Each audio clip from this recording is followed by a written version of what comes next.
I don't know how well you can see it, but it looks like we got some flowers starting to sprout up, and things are starting to turn green here in Minnesota, but we still got some piles of snow that are slowly melting away. They're actually talking about a snowstorm next week. Hopefully they are wrong, but in my experience growing up in this part of the country, it's still very much a possibility even into the first part of May. So there's that. But I had an idea today for something a little different, away from the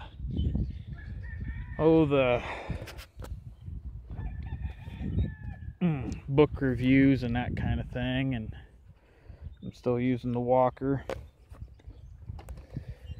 And Hidden Hollow Loft does this thing he calls Tales from the Loft, and I think they're kind of entertaining little stories about some of his experiences, and so I figured maybe I'd do something like that today.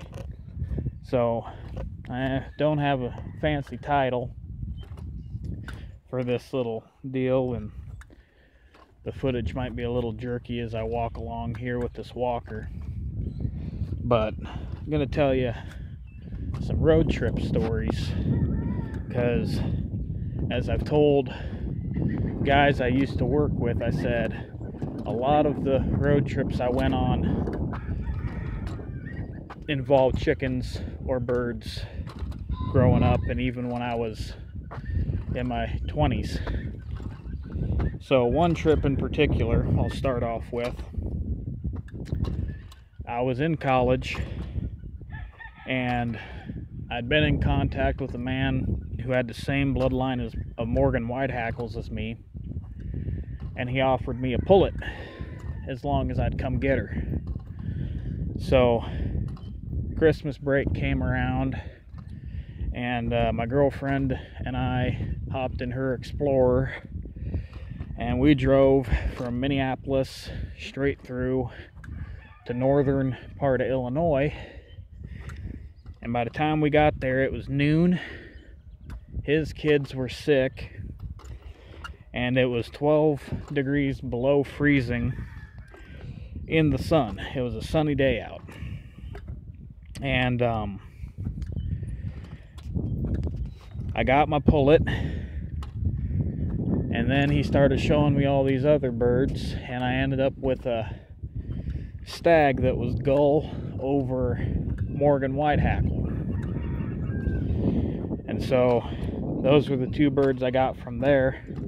And he was like, hey, we can get you more boxes, and I can go over to my friend's place and we can load up the whole back of that Explorer. Well, I was trying to be a good guest, I guess you could say, and I didn't want to come off as greedy, although I knew the quality of the birds he had, and I knew they would be a worthwhile addition to my breeding program.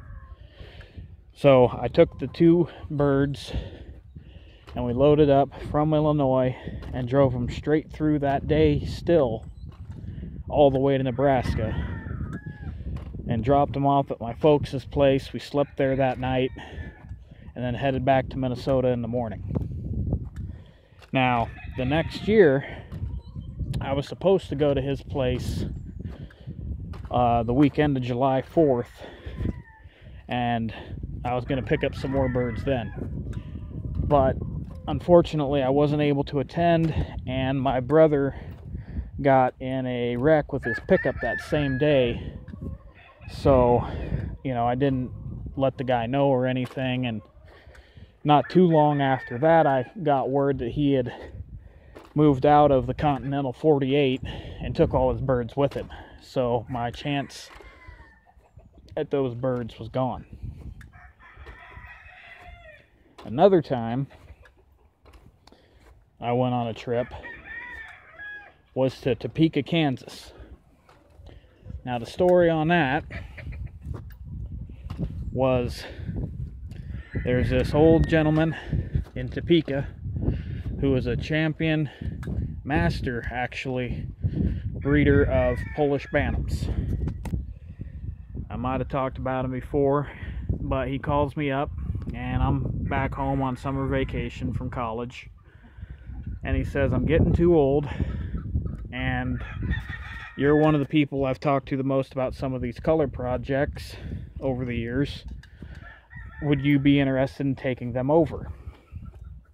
And we get to talking, and I say, yeah, I'll take your reds from you.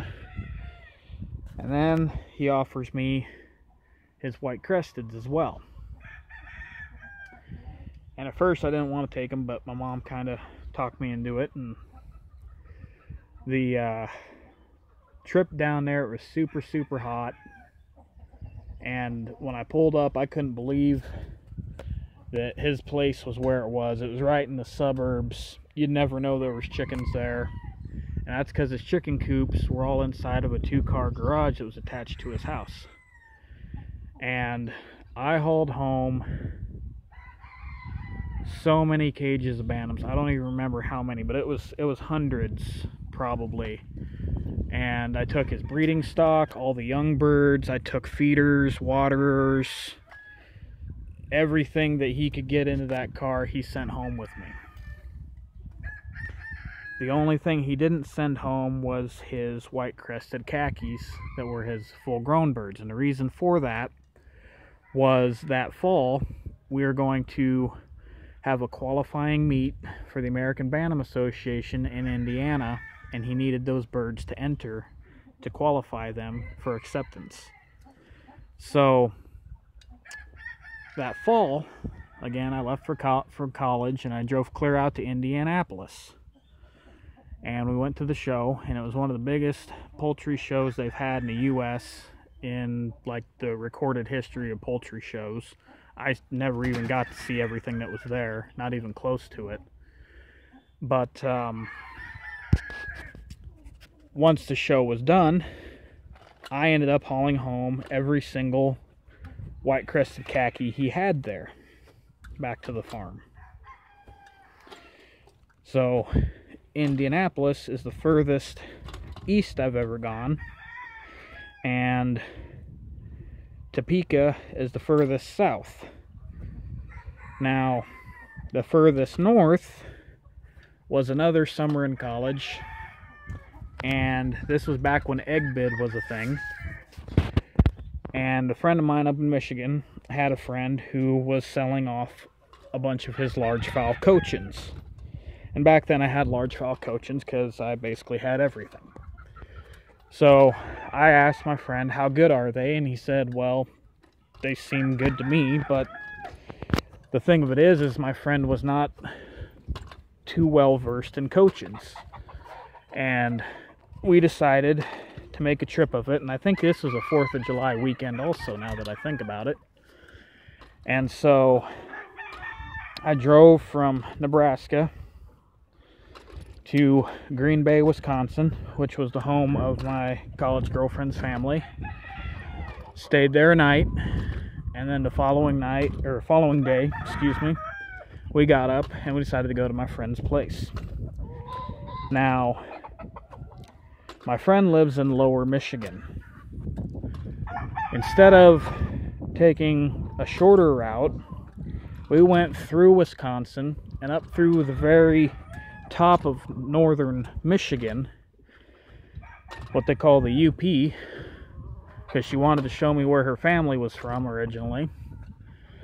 And then we went down the bridge and down into Michigan, and we got these birds. Had a big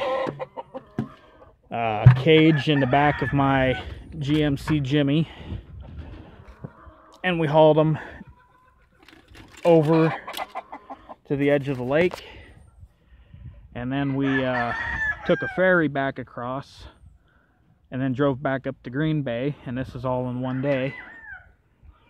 And then from there I drove home the next morning.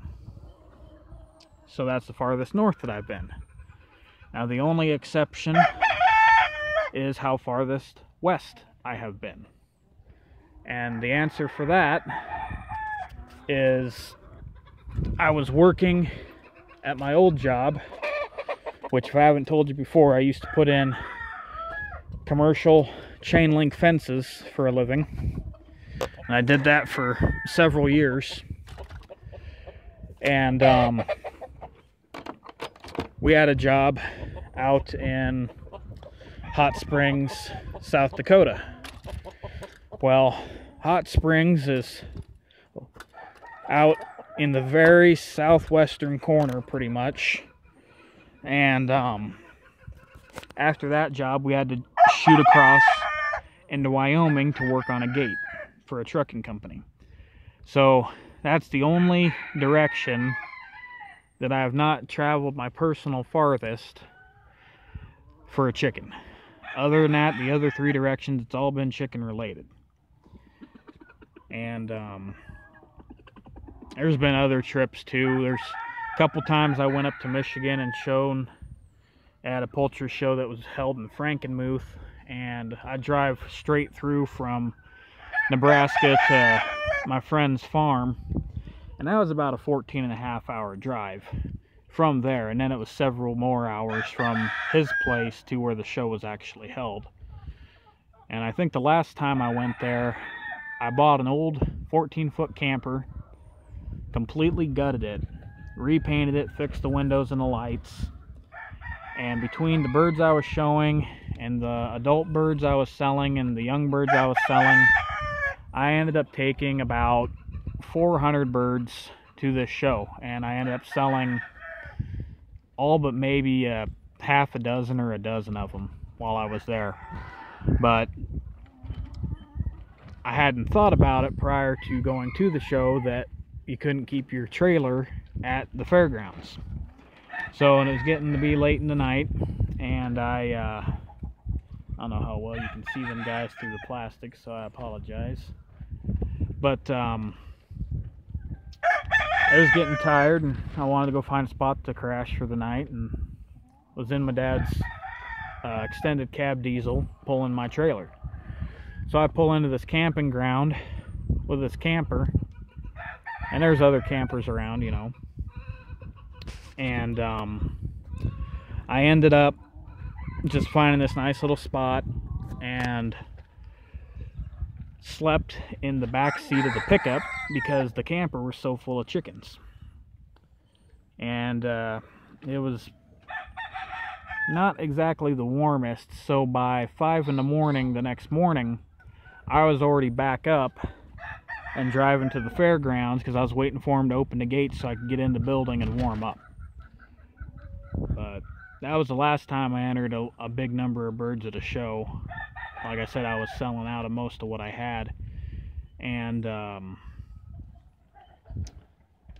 until, so that would have been 2010, 2011. So fall of 2018 was the first time since then I put any of my own birds in a show. And the disappointing part of that was I didn't even put up any of my Polish. But this year, I'm hoping to change that. I've got just about everything paired up for the spring, how I want them. I'm still moving some stuff around. The one part that's kind of slowing me down is this winter, when I was laid up, my neighbor was coming over and plowing paths between these pens so that Carolina could do chores. And he was using his skid loader to do it.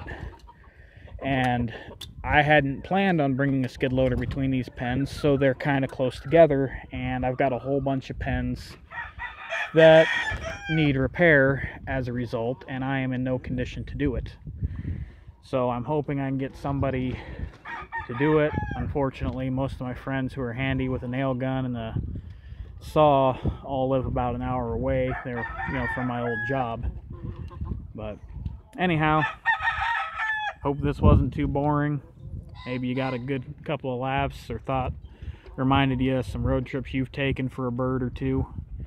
And if you want to share your stories on that, go right ahead. Thanks for watching. It's good to be out of the house.